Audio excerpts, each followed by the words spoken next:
Welcome to Chapter 37, Part 1, The Child with a Cognitive or Hearing Impairment. Cognitive impairment is a term for intellectual disability that replaces the terminology mental retardation, or MR. Diagnosis consists of three components. Intellectual functioning is an IQ of 70 to 75 or below. Functional strengths and weaknesses must demonstrate functional impairment in at least 2 out of 10 adaptive skill areas, including communication, self-care, home living, social skills, leisure, health and safety, self-direction, functional academics, community use, and work, or have deficits in one or more adaptive domains. Under 18 is usually the age at the time of diagnosis. Early signs that are suggestive of cognitive impairment, you will want to look at box 37-2 on page 1085. Routine developmental screening can aid in early diagnosis. Diagnosis may be made after professionals or family members suspect developmental delay, which can include a significant delay in physical, cognitive, behavioral, emotional, or social development when compared against developmental norms. For classification, see Table 37-1 on page 1085. Results of standardized tests are used in making a diagnosis of cognitive impairment. Diagnosis of mildly impaired characterizes about 85% of the population that have the cognitive impairment, and they are able to be educated. Diagnosis of moderately impaired characterizes about 10% of the population with cognitive impairment. Well, let's look at the etiology. Primarily genetic, biochemical, or infections, although it is unknown in many cases. A large portion of the cases of cognitive impairment are linked to genetic disorders such as Down syndrome, Fragile X syndrome, or fetal alcohol syndrome. Categories or events that may lead to cognitive impairment include prenatal infection, prenatal intoxication, inadequate nutrition or metabolic disorders, for an example, PKU or congenital hypothyroidism. Then there's low birth weight, prematurity, post-maturity, environmental influences. Take a look on page 1086 for additional information. When looking at the nursing care, education is a key factor. You want to educate child and family, assess the child's learning abilities and deficits. Early intervention is a systematic program designed to address developmental delays in children. Teach child self-care skills. Teach the child to feed, dress, and groom themselves. Teaching self-care requires you to know and understand the individual steps needed to master a skill. Ensure that the child's physical well-being to help ensure the promotion of optimal development. For play and exercise, children who are cognitively impaired have the same needs for recreation and exercise as other children. The type of play is based on the child's developmental level. Having a child reach for a toy, such as a ball, in front of them can help promote developmental of the motor skills. Dressing a doll can serve to assist a child to develop self-care skills. Playing with a large ball, such as a beach ball, can help to develop motor skills. As with any type of play, safety is a chief concern.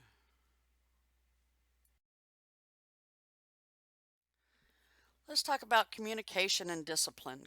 While for communication, nonverbal communication may be appropriate for some cognitive impaired children. Teaching the child sign language may help to provide a nonverbal child with a form of communication. Bliss symbols is another form of communication that is often used for cognitive impaired children. Bliss symbols are a system of graphics that represent words, ideas, or concepts, and although the child must learn the symbol's meaning, no skill of reading is needed. Discipline must begin early and be consistent. Behavior modification and timeouts are appropriate forms of discipline.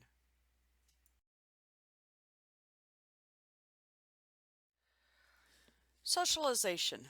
Encouraging socialization is an important aspect of care that parents and nurses must consider for a cognitive impaired child. Parents should be taught to teach their child socially acceptable behaviors when promoting socialization. Teaching socially acceptable sexual behaviors is important as well to minimize sexual exploration. Teach parents that dressing and grooming are important aspects of socialization. Age appropriate clothing and being well groomed increase self esteem and improve socialization. Assist parents to adjust to future care. See page 1089 of your textbook. Also, see page 1089 for the care of the child during hospitalization. Prevention. Counsel pregnant women or women who may become pregnant about the avoidance of alcohol, the importance of smoking cessation, adequate nutrition, and folic acid supplementation during pregnancy. All women of childbearing age should be tested for rubella immunity and immunized accordingly to prevent contracting the illness during pregnancy. Educate women that adequate prenatal care is important. Encourage women to seek genetic counseling, particularly if they are at a higher risk for congenital defects or disease. Down syndrome. The occurrence is most common chromosome abnormality. It occurs in 1 per every 691 to 1,000 live births. Approximately 6,000 babies with Down syndrome are born each year in the United States. Causes are unknown, probably because of multiple causes in any given case. It occurs in a population of all races, diagnosed prenatally with genetic screening, non-familial trisomy 21, extra chromosome 21 in about 95% of the cases, translocation of chromosomes 15 in either 21 or 22 in about 3 to 4% of the cases. Mosaicism is a mixture of abnormal and normal cells in 1 to 2% of cases.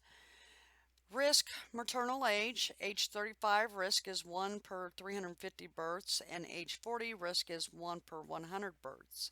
So some of the clinical manifestations include diagnosis after birth is made based on presence of clinical manifestations such as a square head with upward slant to the eyes, flat nasal bridge, protruding tongue, hypotonia, single palmar crease, widely separated first and second toes. You want to look at box 37-3 on page 1090. Intellect. The degree of intellectual disability will vary, but is usually mild to moderate. So some physical problems can be congenital heart disease, because most children with Down syndrome have congenital heart defects, particularly the septal defects. Down syndrome babies should get an echocardiogram as soon as possible after birth. Respiratory tract infections often occur as a result of decreased lung expansion resulting from hypotonia. When combined with cardiac anomalies, respiratory tract infects are the primary cause of death for these children, especially in the first year of life. Hypothyroidism is common, so periodic lab testing should be performed. Children with Down syndrome are also at a particular risk for developing leukemia. Life expectancy is lower than the general population. However, more than 80% of people with Down syndrome live up to or beyond age 60. Speaking from experience, I have worked with a client that was moderately cognitively impaired and is in his late 70s to this day. And he does suffer significantly from a lot of respiratory infections. So let's talk about care management. Available therapies. Although there is no cure for Down syndrome, children may have surgery to correct congenital anomalies to improve the quality of life. Because hearing vision problems are common in these children, periodic evaluation of hearing and sight is important. Correcting these issues can help to increase cognitive function. Prevention of physical problems is a major goal of care. Children with Down syndrome benefit from speech therapy, occupational therapy, and physical therapy, as well as behavioral and emotional therapy.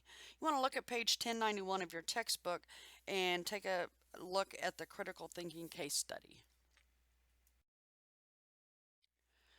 Okay, so let's talk about Fragile X syndrome. The occurrence is most common genetic cause of cognitive impairment after Down syndrome.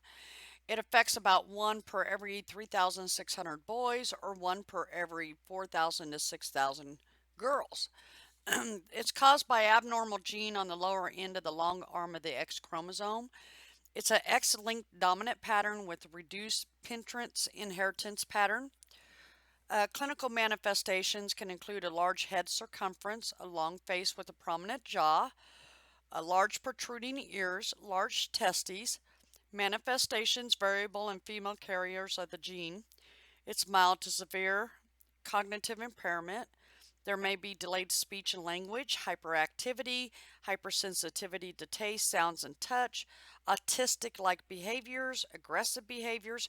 Take a look at box 37-4 on page 1092 of your textbook.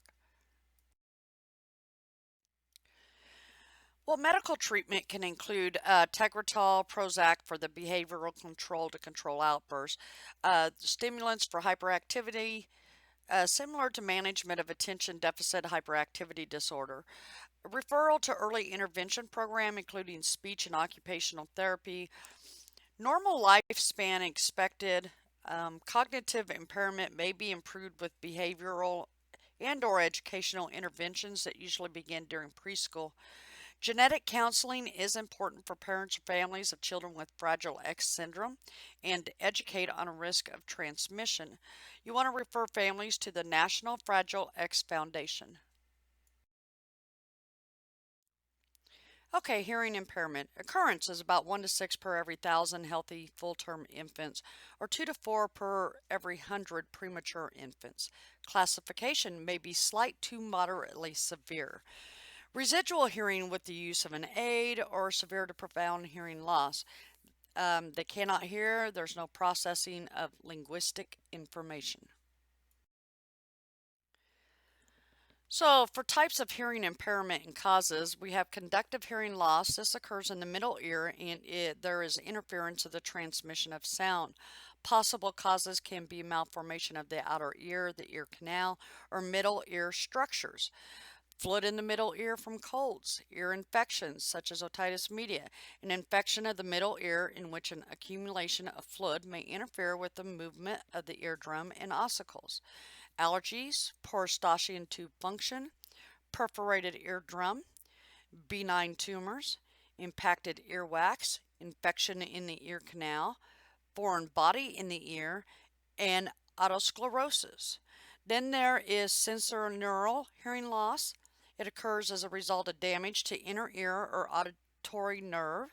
Possible causes include exposure to loud noise, head trauma, virus disease, autoimmune inner ear disease, hearing loss that runs in the family, aging such as presbycusis, malformation of the inner ear, the Meniere's disease, then otosclerosis. It's a hereditary disorder in which a bony growth forms around a small bone in the middle ear, preventing it from vibrating when stimulated by sound. Could be tumors. Then we have a mixed conductive sensorineural loss. This refers to a combination of conductive and sensorineural hearing loss. This means that there may be damage in the outer or middle ear and in the inner ear, such as the cochlea or the auditory nerve. Central auditory interception is all hearing loss that is not connected to a defect in a conductive or sensorineural structure and is divided into two categories. We have organic and then functional. Organic defect involves the reception of auditory stimuli. Functional, there are no organic lesion that could explain the hearing loss exists. It could be due to various conditions including infantile autism and childhood schizophrenia. So let's talk about manifestations and testing. So diagnosis. You have a routine newborn hearing screens that are performed before discharge. Lack of a response by the infant to sounds or music, or the lack of a startle reflex in infants under 4 months of age are the first signs that a hearing impairment may exist. Manifestations in infancy can be lack of the startle reflex, absence of reaction to auditory stimuli, absence of well-formed syllables by age 11 months, general indifference to sound, and lack of response to spoken word. Manifestations in childhood, such as profound deafness, likely to be diagnosed in infancy. If it's not detected in infancy, it is identified upon entry into school. Abnormalities will be in speech development. They'll have learning disabilities. You want to look at box 37-5 on page 1095 of your textbook for clinical manifestations. Classification of hearing impairment is based on symptom severity. You want to look at table 37-2 on 1094 of your textbook. Testing. It is measured in decibels, which is a unit of loudness. It's measured at varying frequencies. Hearing threshold is the critical listening speech range. Effect on speech should be assessed as well because hearing impairment can greatly affect speech development. Medical or surgical interventions are included in hearing equipment. Then you have hearing aids, which help with conductive hearing impairment. You have cochlear implants, which may improve hearing with sensorineural hearing loss or impairment. The implant bypasses the hair cells to directly stimulate the remaining auditory nerve fibers so that they can signal the brain to interpret sound. Then we have the multi-channeled implants. They're sophisticated cochlear devices that stimulate at multiple locations for better processing and increased understanding and interpretation of sounds, resulting in improved hearing and speech. So for promoting communication, review lip reading on page 1095 of your textbook and in guidelines for facilitating lip reading. Cued speech uses hand signals to help distinguish between words that look alike when formed by the lips. Sign language is an important form of communication for children with hearing impairment. You want to encourage family and friends of the child to learn to sign. Speech language therapy is important to improve communication with hearing impaired children. You want to encourage parents to participate in therapy. Additional aids may be used to increase the child's awareness. For instance, lamps, lights in the house may be connected to the doorbell or telephones to notify that someone is at the door or is calling. So for nursing care, reassess understanding of instructions that are given, supplement with visual and tactile media, provide communication devices such as a picture board with common words, seek assistance of child life specialists. Treatment and management of recurrent otitis media is important. Educate on prenatal preventative measures to include genetic testing, avoidance of ototoxic drugs, testing to rule out syphilis, rubella, or blood incompatibility. You want to educate parents on prevention of conductive hearing loss. Look at pages 1095 to 1097 of your textbook for nursing care, and be sure to look at the critical thinking case study as well. This concludes Chapter 37, Part 1.